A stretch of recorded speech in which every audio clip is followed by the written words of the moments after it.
And we're live. Just like the Lakers, two shows in a row without internet difficulties to start this thing off. Welcome everybody to the Lakers Outsiders podcast. I'm your host Gary Kester. Joining me today is a fellow Mountain West. We have an all Mountain West show today. It's kind of cool. Shout out to the Mountain West, even though we're like not heard from in bowl games at all this year. Hey, Nevada won't win, buddy. Honi, Happy New Year, first and foremost. Did you do anything special to end 2015?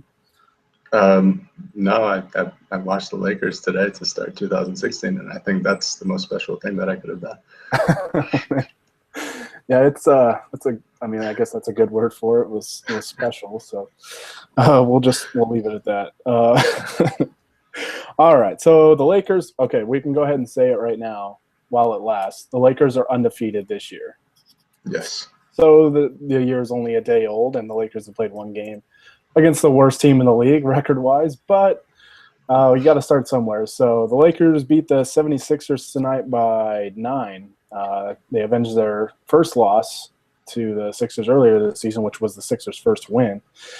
And it was kind of an interesting game. Honi, we'll start with – I guess we'll start with the bad in this game. What were some of the negatives that you saw tonight?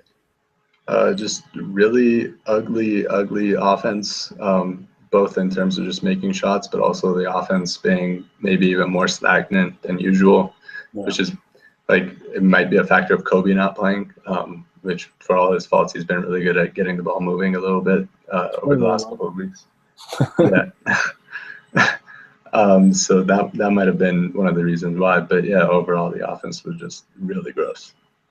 Yeah, and I kind of noticed it to start the game out. Like Philly does a pretty good job of, for the most part, from what I've seen, of just extending their defense. Applying pressure out on the perimeter, making things a little more difficult. They've got a couple guys that can kind of hound you out there, and they seem to be doing that pretty well in the first half. But I mean, ultimately, the Lakers did a lot of standing around. It was almost like they were hungover from celebrating the end of the New Year last night. So, yeah, it was. For 3 quarters, it was just really bad basketball. It was pretty crazy. But in the fourth quarter, things changed for the Lakers. What did they do? What they do to just kind of get out of the funk that they were in? I think a lot of it actually was defensively. They got a couple of turnovers or just running the ball after rebounds and the such, and D'Angelo Russell, who had a pretty rough game for the first 3 quarters, just came alive in the fourth to get everybody going. Yeah. Just speeding up the game really helped because that was probably the biggest problem in the first 3 quarters. And just him and Randall and a couple of the other guys just moving the ball and being quick and getting into fast offense probably was the biggest factor for me. Yeah, that was the thing, and the Stu Lance and Bill McDonald mentioned during the game a few times that Philly is, I think they lead the league in turnovers per game, and they were turning the ball over in the first half, but it was a lot of dead ball turnovers, like they stepped out of bounds or something like that. Yeah. But I think in the fourth quarter, the Lakers did a good job of getting defensive stops and getting a few steals and things like that, and that triggered the break. And the Lakers are a team. This team especially, because they have so many guys that can handle the basketball, they're built to get out and run, right? Mike D'Antoni is an associate coach for the Sixers, but they're kind of built to run his offense, wouldn't you say? Yeah, exactly. And it's just a bunch of fast, athletic guys that aren't super great at running half-court offense yet. So the more that they can attack defenses that aren't set, the better for them. Yeah, it's – the half-court offense kind of irritates me sometimes because it's usually the Lou Williams show or the Kobe Bryant show. It's a lot of ISO basketball. When those, I love, as much as I love Kobe and this being his final year and everything, and Lou has his moments, but when those two aren't on the floor, it just seems like the offensive flow is so much, just so much better. Guys are cutting baseline and actually running the Princeton offense, and they're running high pick and rolls for Russell and things like that. So. That was honestly the first thought with Kobe being out tonight was that, hey, maybe the ball's going to move a little bit more. But Kobe has been better at that lately. But no, like we mentioned, though, getting stops and getting out in transition getting out on the break really energized not only the crowd, but I think the Lakers as well. Yeah. And speaking of getting out on the break and making energizing plays, if you guys missed the game, D'Angelo Russell had just a sick like over the head pass to Randall in transition without even looking, and Randall finished it off with a dunk. Byron Scott had kind of an interesting quote after the game regarding it because he doesn't. I'm at this point. I almost feel like Byron Scott just doesn't like D'Angelo Russell as a person. Like this really might come down to it. He's like this stupid kid kind of thing. We'll give you guys the first part of the quote, but when asked about it, Byron said, "I think he was thinking about getting on ESPN, one of the top plays or something," which everybody, of course, Twitter just started losing their minds after that. And I did too initially, but then he did finish off the quote by saying it was pretty cool. But this kind of goes back to, I mean, really everything Byron says, regarding the young guys. He seems to have sort of this like backhanded way of kind of bringing the guys down, What do you say? Yeah, and I think it's probably the most frustrating thing about Byron because you have other coaches that aren't great with X's and O's, but I don't think any other coach just so publicly and so often decides to degrade his players. And like this quote maybe isn't the worst, and we don't know how he said it because we're just reading the words. Like the demeanor that he says it in matters. But at the same time, it's just like you can not make it seem kind of like like D'Angelo's being a showboat or kind of doing flashy things instead of just calling it like a good play, which it was. Yeah, and that's the thing. I think he's, I mean, to a certain extent, you can hold the young guys to a different standard and, things along those lines. But I guarantee you, if Kobe Bryant would have done the same play, I mean, Byron would have gushed over it. I mean, he would have literally been the emoji with the two hearts for the eyes. Like that's what Byron Scott would have been on that play. So, it's somebody please Photoshop that. Anthony Irwin, okay, I know you've been like huge into Photoshop these last few days and it's been terrible, but just you got to get that done, man. Like I will actually give you credit for that one. Okay, so since we're on the topic of Russell, one thing that I've noticed recently, and I think a lot of other people are starting to kind of pick up on it, is how well him and Clarkson seem to really kind of are building chemistry together. And you wrote about that today, right? And yeah. So go ahead and just talk about kind of what you wrote about and just kind of some things that you're noticing between those two on the court.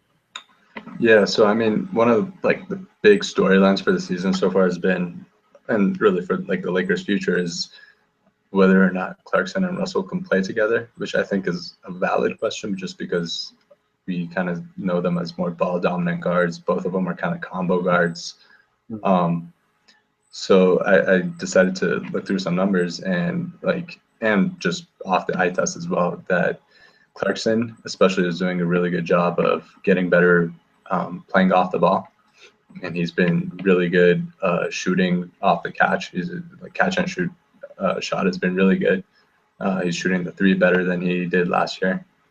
And cutting also, both him and Russell. And to me, it's a lot of people want, Russell to be the lead ball handler and have the ball in his hands all the time, which he should have the ball in his hands most of the time because he's the better playmaker. But I think the best teams have multiple guys who can catch the ball and then put it on the floor and keep making plays over and over again until the defense gives them a good shot. So I think that's kind of a really big part of what they can do together. Right. And, a classic example of that is the Golden State Warriors. I mean, obviously they're far more talented, but the reason why they're so good is because they have, a Steph Curry, they have a Klay Thompson, they've got Draymond Green, Andre Iguodala. They've got all these guys that can make plays for others, and can break down a defense and, cause defensive rotations and create mismatches and things like that.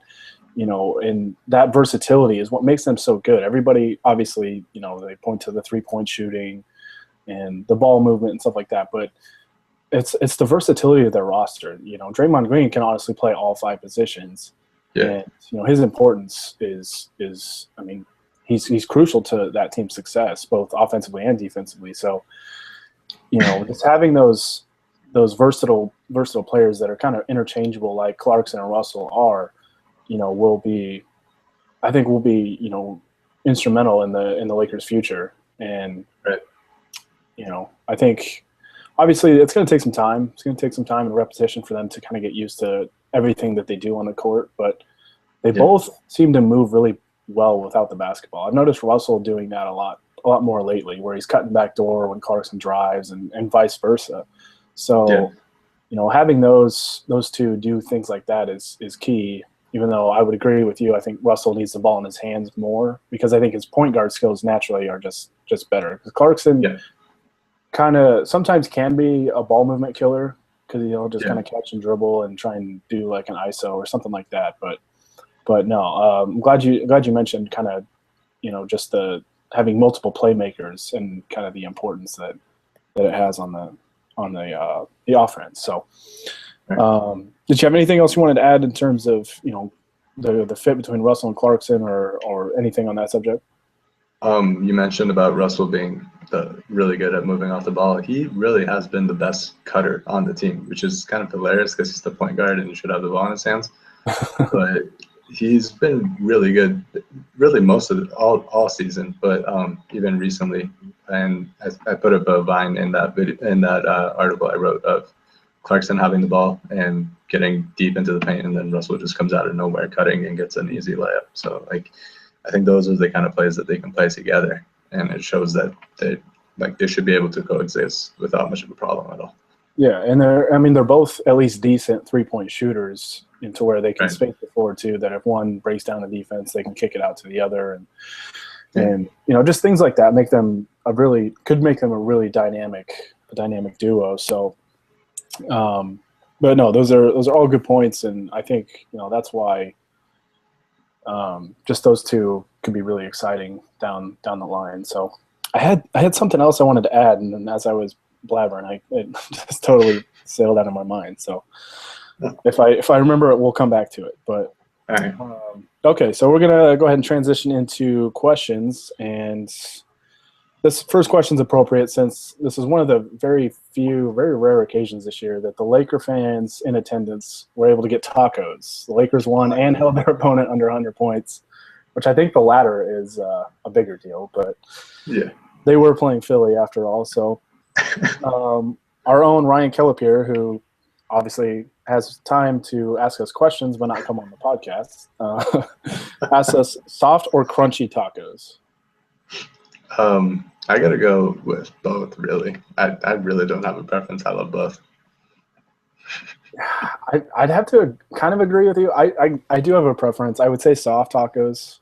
Byron Scott would probably hate me, but no, I prefer soft tacos. But crunchy tacos, are good too. And Ryan seems to hate crunchy tacos, so that makes me want them even more. So. They're basically like Clarkson and Russell. They can coexist. You can have a little bit of both. Yeah, you can have both on the same plate and go good. All right, and okay, I guess we're just going to stick with the theme for now for Lakers Outsiders sending the Lakers Outsiders questions.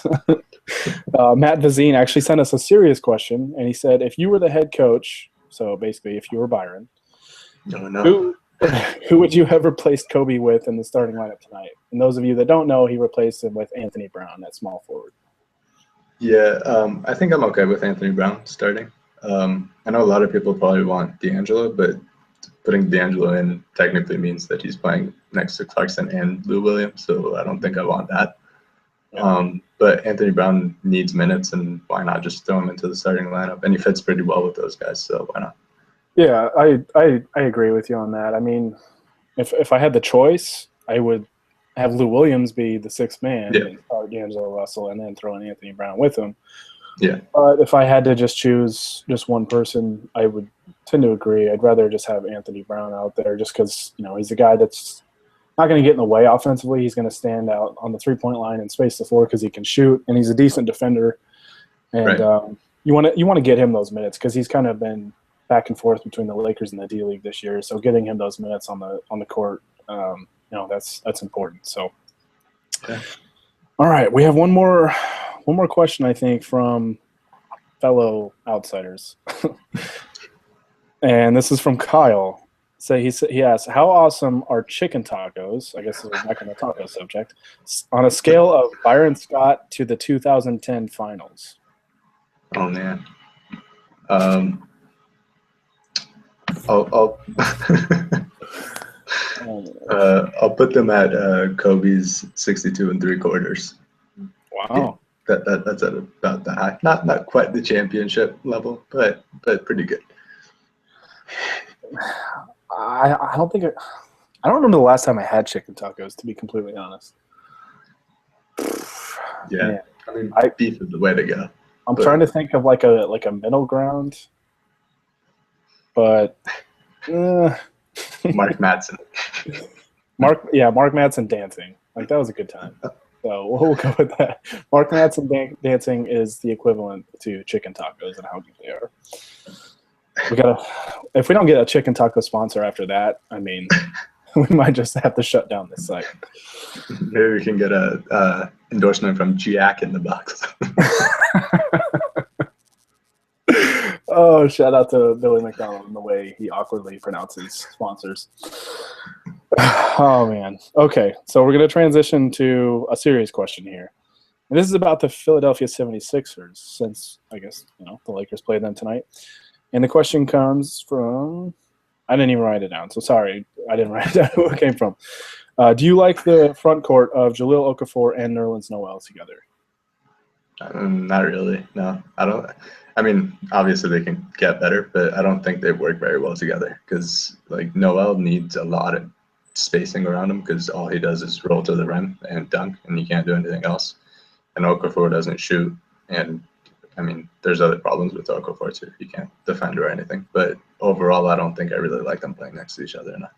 Yeah, I mean, they're both talented guys. One's a lot better defensively, one's a lot better offensively. Yeah. But yeah, it's a really weird fit because I've noticed when Okafor's not on the floor with Noel, when Noel's out there and he's the only big, like the Sixers are actually really effective running the pick and roll because he has so much room to dive. And if he's open, they either throw lobs to him because he's a freak athlete, or the whole defense has to collapse, and then that frees up some shooters on the outside. So it's a weird fit. Like if you have a half court style team, which the Sixers are like really young, so they're another team that is probably going to look to run all the time. And I don't know the numbers on like their transition offense or whatever, but as a team that probably wants to run, Okafor is really not a great fit there. Because he's more of a when he's a back to the basket kind of guy. If you can dump it down to him in the post, that's obviously where he's effective. But he's both of them have serious flaws.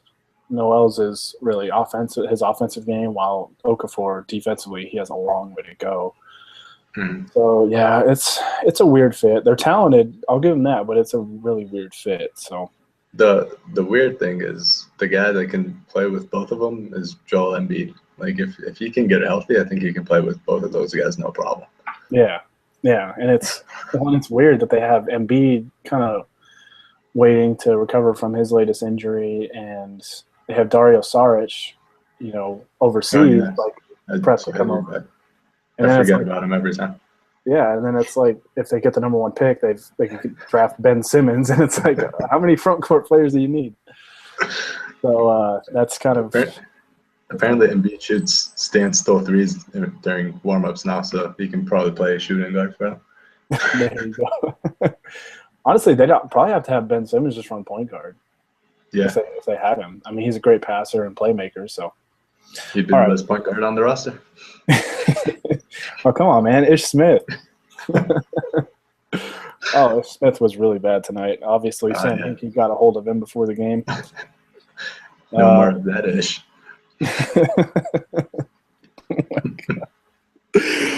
Oh, all right. Okay, I guess we're transitioning back to another silly question. And this comes from one of the Australian outsiders. If you could be any Australian animal, what would you be? What's the one that supposedly eats babies? A dingo? I figured that was just all of them. I've seen so many crazy like horror stories about Australian animals, like octopus is like launching out of the water to kill some kind of living creature, or like a dog-sized gecko on the side of a house or something. I remember seeing something like that. Australia's a weird place, dude.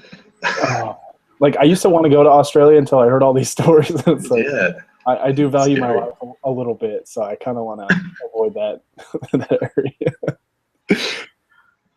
So yeah, honestly couldn't even answer that question because there's so many terrifying animals there. Like I feel like every week like a new one pops up. So I'm just gonna leave it at that. I'll be a koala so I can be as far away from the other ones as possible. On top of the trees.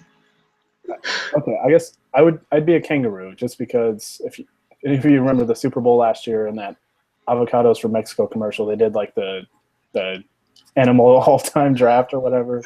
And the kangaroo was the top pick, so that's the highest contract right there. There you go. Business decision. Okay, before we become the Australian outsiders, we're going to move back to Lakers and Sixers here, and so this is another pretty good question. Who is further into rebuilding between the 76ers and the Lakers? I'd probably say the Lakers. I think they got more young guys that are ready to play at a pretty high level right away. Mm-hmm. And I mean, I thought they'd win more games this year, so that would help them get free agents, but that's not happening. But either way, I think their plan is a little more concrete. Like there's more direction to it than what the Sixers are doing. Yeah, I mean the Sixers just continuously they're trying to be bad over and over and over. Like, and somehow they keep managing to accomplish it. Like they keep getting worse record-wise every year. Like eventually they're just gonna have to go 0-82 at this rate. But no, I'd agree. I think the Lakers have more guys that can be significant contributors, and the Sixers they've got some nice pieces. Like they're a super young team, but when I think of their young guys, obviously it's Jahlil Okafor, Nerlens Noel, and then you've got Joel Embiid, who knows if he's ever going to be healthy. That injury he's coming back from is a serious injury, especially for somebody as big as he is. Yeah. And then Saric, we haven't even seen play in the NBA yet. And, I know they have like an abundance of draft picks, which is great and all. But as of right now, I would say, give me Randall, Clarkson, Russell, and Nance over Okafor and Noel. So maybe we're biased. I don't know. But, we'll both agree on that. Yeah. If we're Lakers outsiders, then we're Sixers, like, way outsiders. We are 76ers, like, out of the galaxy. Yeah. Speaking of which, for anybody that hasn't been following us, Honi hasn't seen Star Wars The Force Awakens yet, so make sure you block him on Twitter after this, or at least report him as spam. I've seen it twice now, and you haven't seen it once. I got to hear an explanation real quick for this. So I was supposed to go with some friends. One of them went without me. And then the other ones haven't joined me yet. So maybe this week. This week feels like a good week. It's 2016 New Year's resolution. Yeah, I mean, I feel like just booting you from the podcast right now. It's kind of making me mad that you haven't seen it yet, and I've seen it twice. And I never go to the movies, so that's you should feel terrible. I do. If I could force choke you through the screen right now, I probably would. Okay. Lisa, sorry. All right. So another question. We'll try and get back on track here. Any chance that Byron comes back next year? Yeah, but I really hope not. I'm sure there's a chance, but I put it at very slim. Yeah, it's. I want to quote Lloyd Christmas from Dumb and Dumber. So you're telling me there's a chance? But the Lakers front office and the way they've operated the past couple of years, like there's always a chance. Like you can't rule anything out. Like they've just done really weird things. And so I mean, there's a chance, but he shouldn't be back. So Yeah, the fact that he's still coaching right now scares the crap out of me. Like every night I go to bed thinking, "Oh my God, what if he's still the coach next year?" Oh no, like yo, Lakers, you fired Mike Brown after 5 games into a second season. Come on. Okay, so this is the last question that we got that I wrote down. We got a lot of other questions, and like Matt obviously asked who the head coaching candidate should be, which that would be like 20 shows in a row that we've answered that question. But this is a decent question because it's talking about one of the possible candidates after Byron. Are you afraid that Luke Walton is just a product of Golden State's roster, and is he getting kind of like too much credit for their record and things like that? Yes, I think for sure that a lot of his success is the fact that they've got a really good team and he's basically running the same system that Steve Kerr put in. So he hasn't done much X's and O's coaching. Mm-hmm. But at the same time, I would say that the fact that he hasn't gotten in the way is itself like a really good virtue. Like I think that's a big part of coaching is knowing when to step away and just let the guys that know how to do it. So for that reason, I'm pretty confident that he could replicate, like not obviously to this success because that's insane, but he could do something similar with another team with less talent.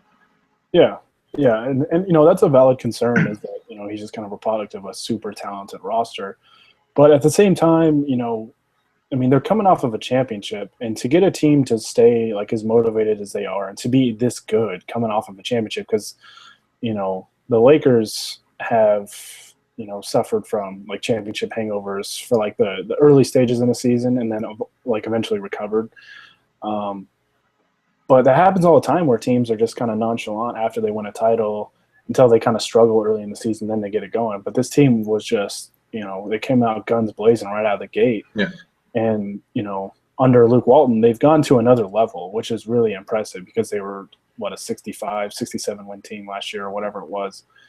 And, I mean, now, like, they actually have a legitimate shot at, beating the Bulls' 72-10 record. So I think they're on pace for something like 76 or something like that, which is crazy. Yeah, I mean, we're in the new year and they've lost 2 games. And one was because Steph wasn't playing, so no, obviously their success isn't because of Luke Walton. It's because of how talented and good they are. But, yeah, at the same time, like, he hasn't gotten in the way. They have played better than what they were last year.